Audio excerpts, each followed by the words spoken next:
आज का हमारा टॉपिक है यूनिफॉर्म सिविल कोड। मेरे जो भी फ्रेंड्स या तो यूपीएससी की प्रिपरेशन कर रहे हैं या उनका रिलेशन किसी भी तरीके से लॉज, लॉयर्स, कॉन्स्टिट्यूशन से है, उन्होंने ये नाम जरूर सुना होगा। आज हम ये बात करेंगे कि यूनिफॉर्म सिविल कोड अक्सर में है क्या और अभी रिसेंटली ये क्यों न्यूज में है। तो let's discuss this issue. What has happened in Delhi High Court? Delhi High Court में ऐसा क्या हुआ जिसकी वजह से ये न्यूज है? The court has observed that with Indian society becoming more homogeneous, court ने ये देखा कि जो इंडियन सोसाइटी है वो बहुत ज़्यादा होमोजीनियस होती जा रही है। जो इंडिया का यूथ है वो वेरियस ट्राइब से बिलोंग करता है, कास्ट से बिलोंग करता है, रिलीजन से बिलोंग करता है और वो अपने कॉन्फ्लिक्ट्स को उन पर्सनल लॉज की वजह से ग्रैपल कर रहा है उन इश्यूज के साथ, राइट? और ये नहीं होना चाहिए, it should not be done. Basically इस पैराग्राफ का मतलब है, इस इंट्रोडक्शन का मतलब ये है कि इंडिया का जो यूथ है वो काफी होमोजीनियस होता जा रहा है। चाहे हिंदू हो, मुस्लिम हो, सिख हो, ईसाई हो, यूथ लेवल पे हम कास्टेज उतना ज्यादा नहीं रखते हैं। लेकिन अगर हम अपनी एक्चुअल लाइफ में उतना कास्टेज नहीं रख रहे हैं तो लॉज में कास्टेज क्यों है?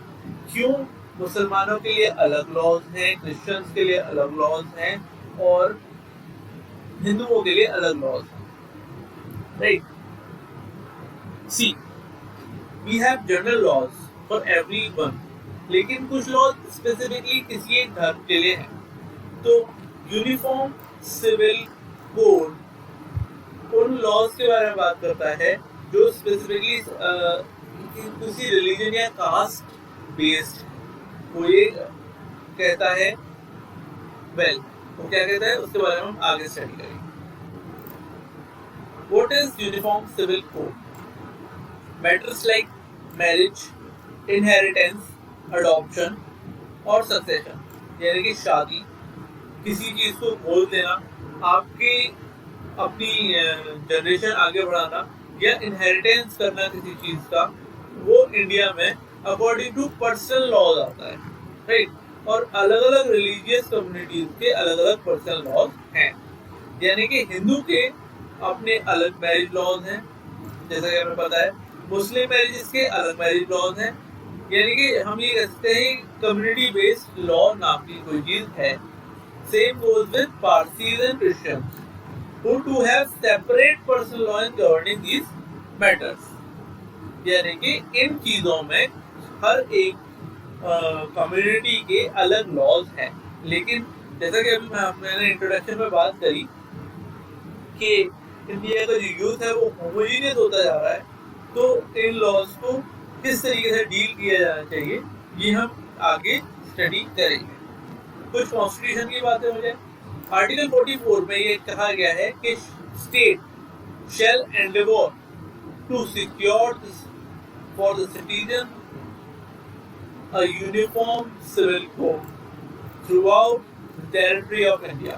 एक्चुअली यहाँ मुझे कोट करना पड़ेगा क्योंकि आर्टिकल्स की चीजें एज इट इज होती हैं, बट आगे स्लाइड्स में मैं इनका मतलब डिस्क्रिप्टिवली आपको बता दूँ। आर्टिकल 37 बोलता है provisions contain in this part, मतलब पार्ट 4, क्योंकि आर्टिकल 37 पार्ट 4 के अंदर आता है, इसलिए in this part shall not be imposed by any court and it shall be the duty of the state to apply these principles in making laws.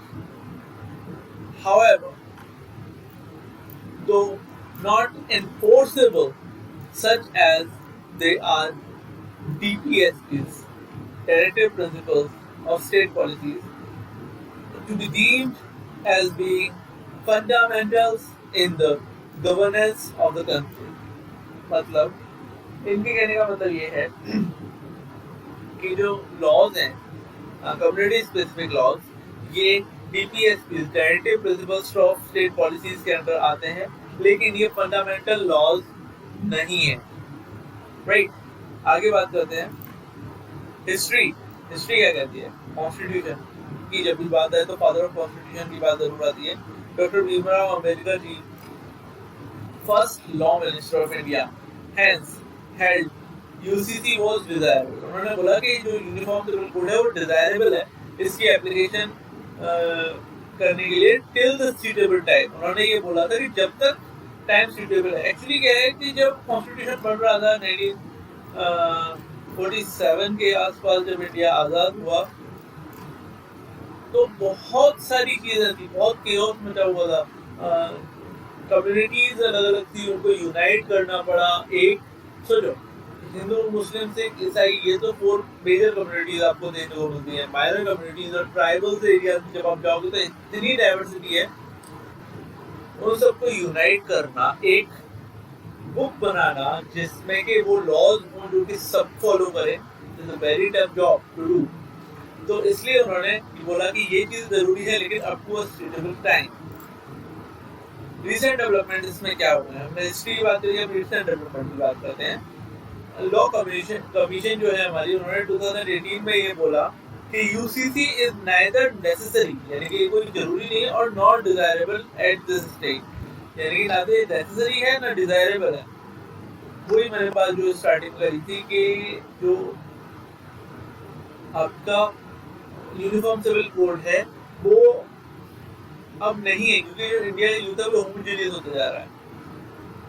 Reason it cited was diverse country like India has to separate laws to the respect the needs of all its people, and bringing uniformity would actually serve the complicated matters more than simplifying them। यानी कि इस तरीके के जो separate laws हैं वो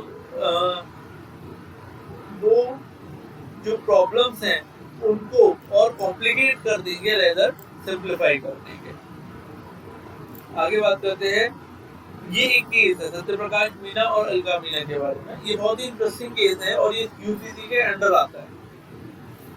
actually हुआ क्या था कि ये ऑब्जर्वेशन जब आई, जबकि चैलेंज किया गया फैमिली कोर्ट में under holdings the provision of Hindu marriage act 1955, HMA 1955।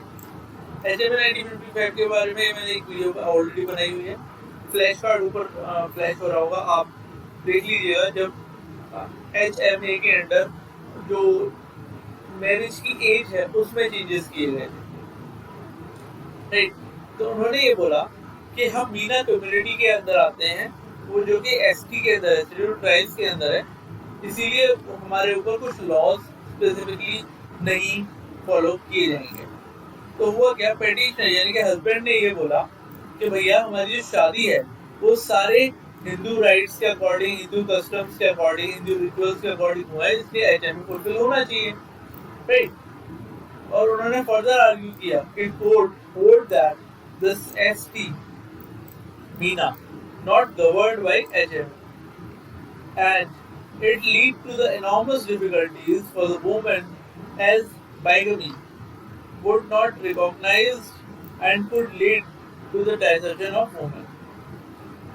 Actually है क्या, हस्बैंड ने बोला कि भैया हिंदू राइट्स के अकॉर्डिंग हुआ है तो कस्टम फॉलो होने चाहिए, और जो आपका वाइफ है उन्होंने बोला कि भैया हम ST कम्युनिटी से डील करते हैं और ST कम्युनिटी के पास अलग लॉज हैं, ठीक है। जो वाइफ है उन्होंने ये बोला कि ये जो जजमेंट है वो सुप्रीम कोर्ट क्लियरली स्टेट नहीं कर सकती, क्योंकि हिंदू कस्टम्स के अकॉर्डिंग हुई है शादी। इसका मतलब ये नहीं है, नॉट ऑटोमेटिकली मीन दैट कि वो हिंदू HMA के अंडर आएगी। वो जो केस है वो ST के अंदर, शेड्यूल्ड ट्राइब्स के अंदर आना चाहिए, और HMA यानी हिंदू मैरिज एक्ट इसको गवर्न नहीं कर सकता।